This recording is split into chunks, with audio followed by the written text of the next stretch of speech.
Frodo has survived his first brush with evil while on the road in the Shire. But does he have the courage to continue the journey? Help will come from unexpected places along the road. Today on Lore of the Rings, we continue our wandering of JRR Tolkien's Fellowship of the Ring. I'm Aaron, your host and fellow Middle-earth wanderer. Thank you for joining me in the third part of Chapter 3, Three is Company, from Fellowship of the Ring. Be sure to hit that subscribe or follow button. Now, let's wander.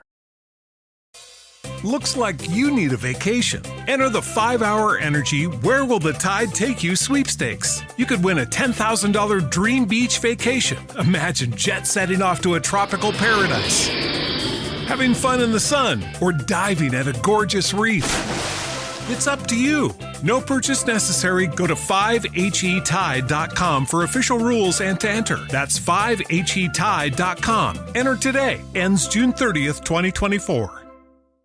Raise your hand if this has happened to you today.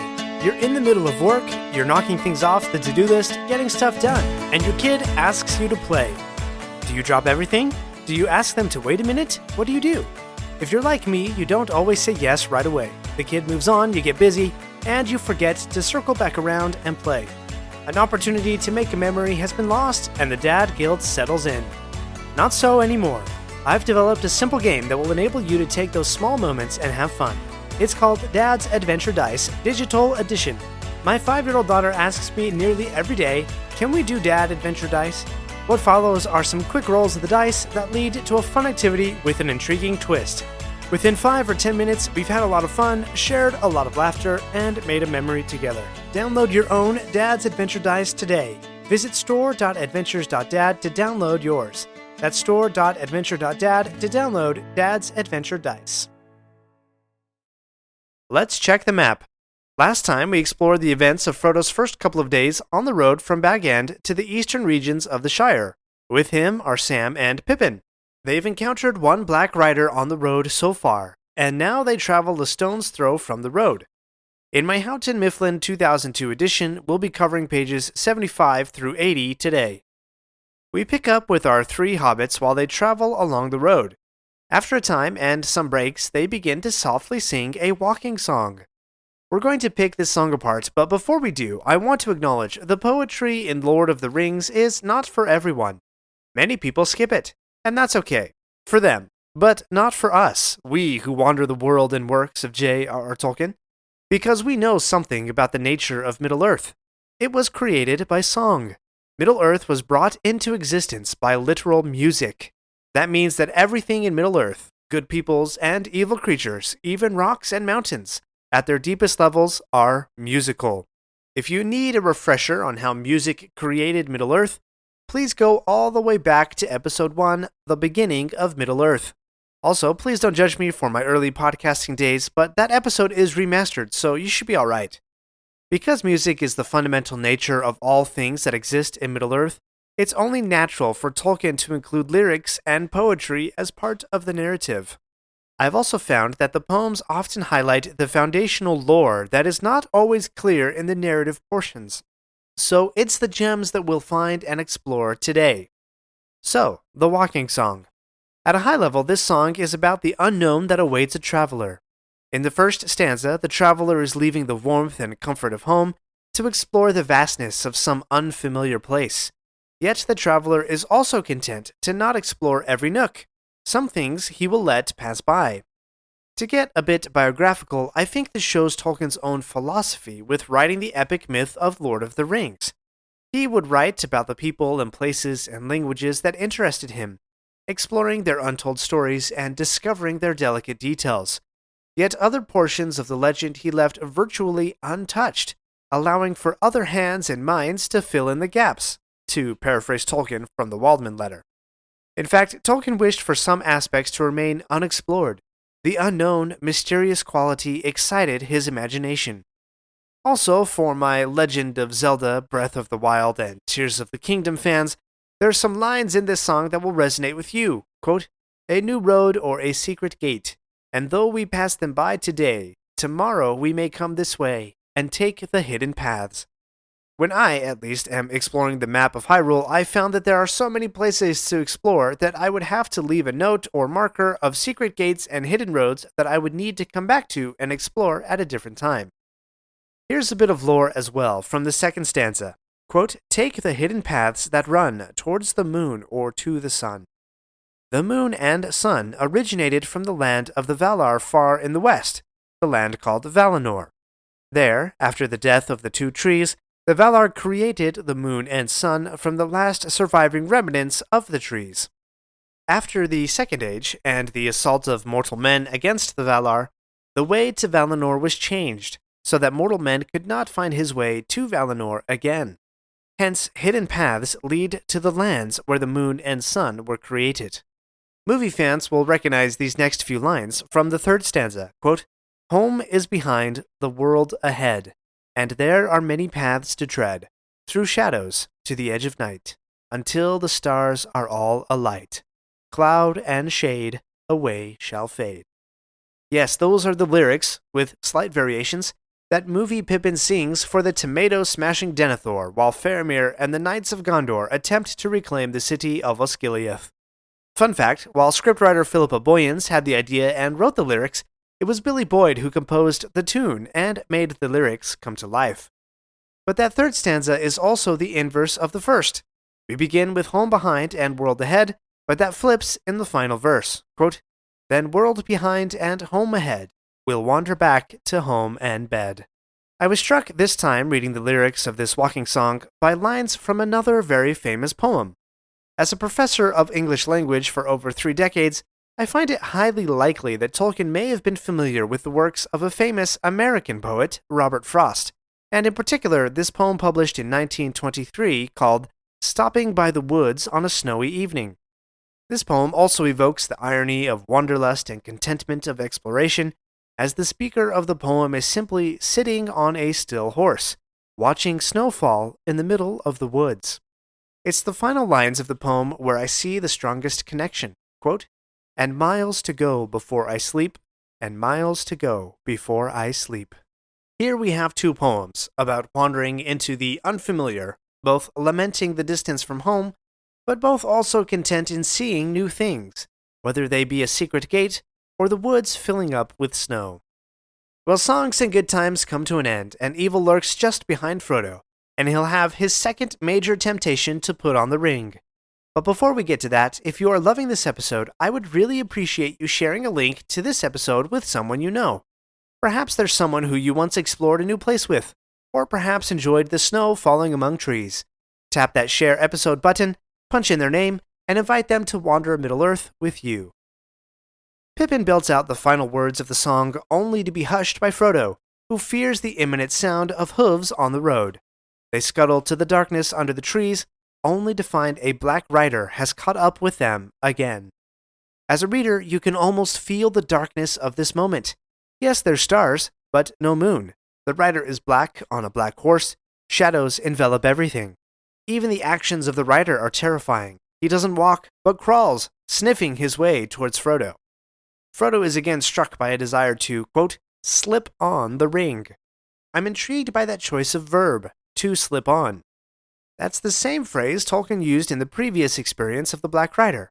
To slip on, rather than to put or to place on his finger, suggests to me the easiness of the action, almost as if the action would be less deliberate and more giving in to some other will that wanted the ring to be on his finger, perhaps the will of the rider or the ring itself. Beyond the ease or motivation of the action, to slip also denotes some level of fall. We slip on ice, or maybe go down a slippery slope. Slipping means to fall. To slip on the ring would be to fall to the Dark Lord's power. Frodo's will is consumed, and without his intent, his hand begins to retrieve the ring. But Frodo is suddenly saved. Some other power intervenes, and the rider departs back into shadow. What is this other force that suddenly brings light to the dark encounter? Well, if you've been reading carefully, you'll realize that the stars have been giving you clues this whole time. We'll get to that right after this break. We're not done yet. If you like this episode, please leave a review and share with your friends. And remember to subscribe if you haven't already. We'll be right back. You can be the hero of your own Marvel Comics adventure. Marvel Strike Force is an extraordinary mobile game, a haven for comic book enthusiasts and gamers alike. Lead your own fellowship of heroes and villains to battle against the forces of darkness that threaten the very fabric of the universe. From the menacing Doctor Doom to the formidable Apocalypse, every battle is a chance to prove your mettle. And right now, Marvel Strike Force is commemorating its 6-year anniversary. That means free rewards await those who heed the call and sign up today. With weekly events and bonuses, this anniversary celebration promises a treasure trove of special rewards. Rally your allies, sharpen your blades, and dive into the action of Marvel Strike Force today. Use code MAXPOOL to unlock free new treasures. That's code MAXPOOL, all one word, on the mobile game Marvel Strike Force. Now, back to wandering. Here's a few lines from this portion of the chapter. Spot the common pattern, add in a bit of lore, and you'll know what, or who rather, saved Frodo from the Black Rider. Quote, "A star came out above the trees in the darkening east before them. After a time, as the stars grew thicker and brighter, the feeling of disquiet left them. Through shadows, to the edge of night, until the stars are all alight. Above it, the stars were thick in the dim sky." And just as Frodo is about to slip on the ring, quote, "There came a sound like mingled song and laughter. Clear voices rose and fell in the starlit air." What creature, or rather species, is most closely associated with stars in Middle-earth? Why, Tolkien's favorites, the firstborn children of Iluvatar, the immortal Eldar, the elves. The presence of the elves is enough to send this solitary Black Rider away. This is the first time in Lord of the Rings that an elf has directly appeared on the scene. So let's take a moment and examine how elves are introduced in Lord of the Rings versus The Hobbit. In The Hobbit, as Bilbo is coming into Rivendell, all of his senses are activated. Quote, "It smells like elves," thought Bilbo, and he looked up at the stars. They were burning bright and blue. Just then there came a burst of song, like laughter, in the trees. See any commonalities? Elves are closely connected with the stars, and in each case they are introduced by singing and laughter. While Frodo doesn't remark on the air smelling of elves, it certainly is intriguing that the dark figure of the Black Rider is sniffing the air, and likely would have caught their scent before Frodo. Before you get caught up on what elves smell like, or even the oddity of mentioning that detail, let me remind you that Tolkien was a devout Catholic. He likely borrowed the idea of the odor of sanctity. Now, I am not Catholic, and I'm not an expert on this idea, so I'll quote from Karl Hostetter's The Nature of Middle-earth. Quote, "The bodies of holy people are also reported to emit a fragrance, often compared to flowers, known as the odor sanctitatis, while alive." Tolkien's elves, even as exiles in Middle-earth, would have some level of holiness or perfection about them, and so would have had some odor of sanctity. Whoa, I bet you didn't think we'd get into the body odor of elves today. Maybe I should have just let that one pass like the Hobbit's walking song suggested. Well, that's the smell. What of the stars? Elves are closely connected with the stars because when they first awoke in the first age of Middle-earth, their eyes opened to the night sky filled with stars. This was thousands of years ago and many miles away in the now lost land of Cuiviénen. Episode 2 is a great exploration of that tale. Frodo recognizes these elves as high elves by the subject of their song. Quote, Snow White, O Lady Clear, O Queen beyond the western seas, Gilthoniel, O Elbereth. Elbereth is the name of one of the Valar, the powers that govern Middle-earth. She created the stars and set them in the sky, high and far from the grasp of the Valar's enemy, Morgoth. Elbereth, also named Varda, Lady of the Stars, was introduced in Tolkien's The Silmarillion, where we read that, quote, "Too great is her beauty to be declared in the words of men or of elves, for the light of Iluvatar lives still in her face," Iluvatar being the creator god who stands above all. Elbereth rejected the enemy Morgoth from the beginning, and is one of his chief rivals. So it's fitting then, for Frodo, seemingly alone on a quest against Sauron, for him to be introduced to Elbereth, Lady of the Stars, by the elves. She will show up more than once and be a motivating power in the final struggle against Sauron, albeit behind the scenes. Indeed, Gandalf even mentioned to Frodo that there is more than one power at work in Middle-earth, and Elbereth not the least. But Frodo doesn't know that, and too often Elbereth's interventions are noted merely as, quote, "This is indeed a strange chance," as Frodo says in this chapter. To continue our star theme, the elves carry no lights, and yet, quote, "The hobbits could see the starlight glimmering on their hair and in their eyes. The elves exude their own light." One elf introduces himself to the hobbits as Gildor, of the house of Finrod, and they are exiles. Let's break that down a bit. Finrod was one of the great elves in the first age of Middle-earth. You are more likely familiar with his younger sister, Galadriel.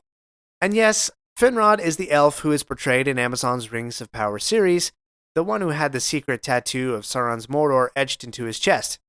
He did many amazing things in Middle-earth, founding the great fortress Nargothrond, and helping the mortal man Beren on his quest to recover a Silmaril. Finrod led one of the major houses of elves from the land of Valinor in the west back to Middle-earth. For that act, he and his people were given what is called the Doom of Mandos, or essentially exiled to Middle-earth for defying the Valar. Yet at the close of the First Age, the elves were allowed to return into the west, but those who stayed still considered themselves exiles until they decided to return. For more on Finrod, his adventures, and the Doom of Mandos that exiled the elves, go back and listen to episodes 6, 7, and 18 through 21. Gildor invites Frodo to walk with them after hearing of their encounters with the Black Riders, and Sam has achieved his greatest wish. He walks alongside Frodo, quote, "as if in a dream, with an expression on his face, half of fear and half of astonished joy. I can't help but think that I would react in exactly the same way." Join me in the next episode, where we will explore Gildor's advice to Frodo and see how Gildor's blessing will come true, and how all of that has to do with Starlight. Thank you for wandering Middle-earth with me today.